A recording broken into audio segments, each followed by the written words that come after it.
ഒന്ന് പെട്ടെന്നാവട്ടെ. നേരെ അങ്ങോട്ടിട്.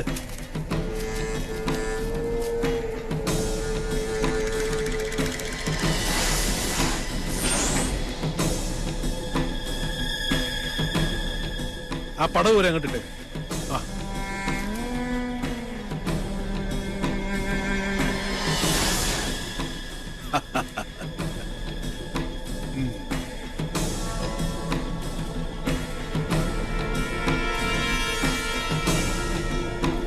ഇതോടെ നശിക്കട്ടെ ചമ്പ്രയുടെ ദുഷ്കീർത്തി, ശകുനം.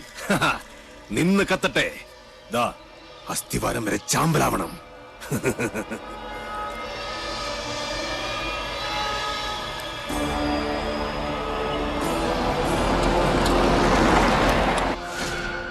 ഒരു തരത്തിൽ പറഞ്ഞാൽ ഇതും ഒരു ബ്രഹ്മഹത്യയാണ്.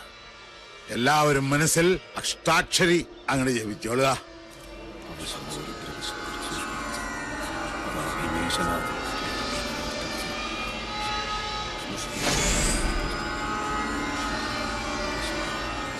ഇനി ഒട്ടും അമാന്തം വേണ്ട, അതിനങ്ങിട്ട് അമർത്തുക.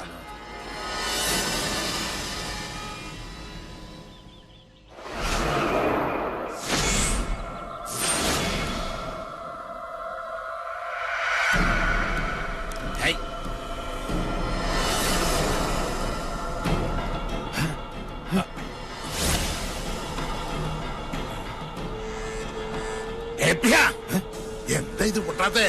എന്താ എന്ത് പറ്റി നോക്കട്ടെ.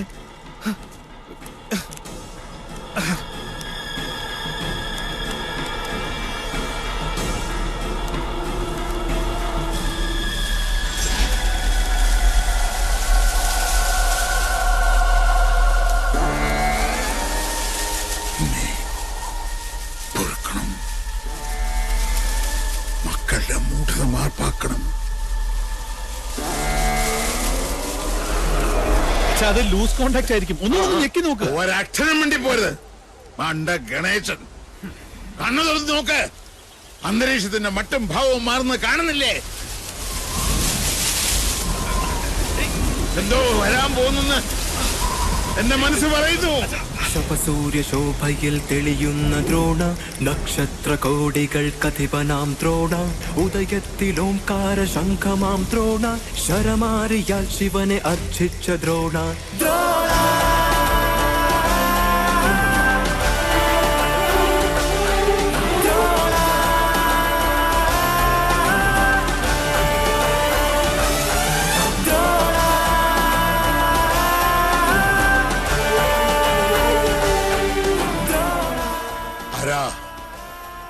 ഏതായി അവതാരം? 10 അവതാരങ്ങളും ആണുങ്ങളായിരുന്നു. ആണുങ്ങളെ കണ്ടിട്ടില്ലാത്ത മണിയങ്കോട്ടെ അച്ചിക്കോന്തന്മാർക്ക് പുരുഷ പ്രജകളെ കണ്ടാൽ കണ്ണിൽ ഇരുട്ട് കയർ, പിച്ചും പേയും പറയും. മാധവൻ, പട്ടാഴി മാധവൻ. ഇയാളെന്തിനാ ഇങ്ങോട്ട് വന്ന?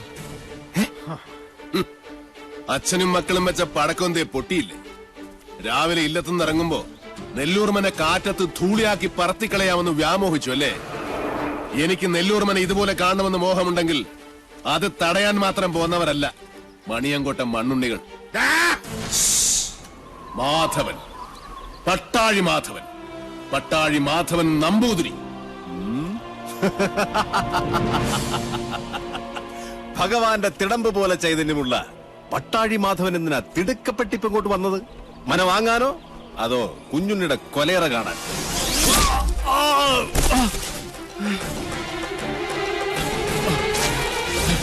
5 പ്രാണനും അലറിക്കരഞ്ഞപേക്ഷിച്ചാലും ഈ ദയന് ഞാൻ ആവർത്തിക്കില്ല.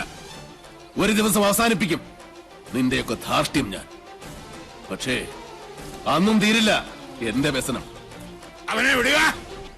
എന്താ വേണ്ടത് നിനക്ക്? എനിക്ക് വേണ്ടത് ഒന്നൊന്നായി ഞാൻ കൊണ്ടുപോകും. അതുവരെ കണ്ടുപോകരുത് ഒന്നിനെയും ഈ മുറ്റത്ത്. ഗുരുനാഥർ പറഞ്ഞ കേട്ടില്ലേ?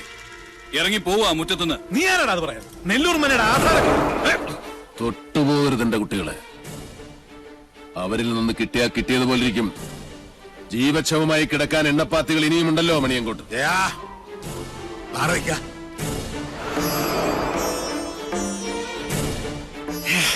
ആധാരം കാണണോ? നല്ല ഒറിജിനൽ ആധാരം കൈവശമുള്ള അവകാശിയെ കാണുമ്പോൾ ഉള്ളുകാളിൽ താഴെ വീഴരുത് മണിയങ്കോട്ടുകാരനവര്. ഷാരടി മാമേ, ഒന്ന് കാട്ടിക്കൊടുക്ക്.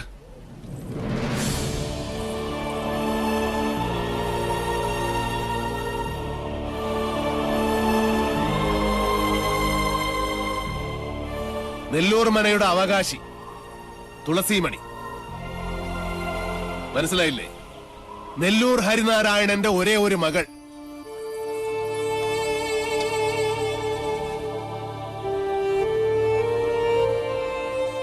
ഗുപ്തൻ ഓർമ്മയില്ലേ ആ ദിവസം?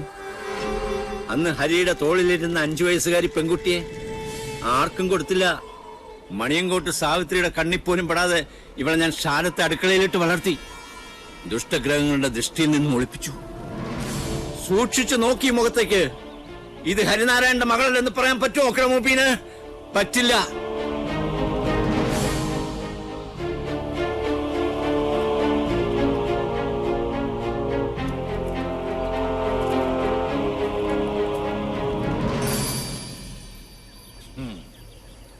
പാവം ഈ ശാരൻ. 7 സമുദ്രങ്ങൾക്കപ്പുറം ഒളിപ്പിച്ചിട്ടും നീ രക്ഷപ്പെട്ടില്ലല്ലോ മോളെ. എത്ര ആവാഹിച്ചിട്ടും സാവിത്രി ഇറങ്ങി വരാത്തതിന്റെ രഹസ്യം ഇപ്പൊ മനസ്സിലായി. കാത്തിരിക്കുക അവള്. ചെല്ല്, വലതുകാല് വെച്ചങ്ങട് കയറുക. ഈ തുളസിക്കതിരും സാവിത്രി പറിച്ച് തലേ ചൂടും. അതിനു മുമ്പ് സാവിത്രിയെ ചുട്ട് ഭസ്മമാക്കി നിങ്ങളുടെ നെറ്റിയിൽ ചാർത്തിയിട്ടുണ്ടാവും മാധവൻ. പഞ്ചഭൂതങ്ങളും അഷ്ടദിക്കുകളും 5 സ്വരൂപത്തിൽ വാഴുന്ന ഈശ്വരൻ സാക്ഷി. ഇന്ന് തുടങ്ങും നിന്റെയൊക്കെ രാപ്പനി. പോ, ചെന്ന് രാശി വെച്ച് നോക്ക്. നിന്റെയൊക്കെ ലഗ്നത്തിലും ചന്ദ്രനിലും മൃത്യു നിറഞ്ഞു നിൽപ്പുണ്ടാവും. പോ, വന്ന വഴിക്ക് പോകാൻ. മക്കൾക്ക് അച്ഛൻ വഴികാട്ടി കൊടുക്ക.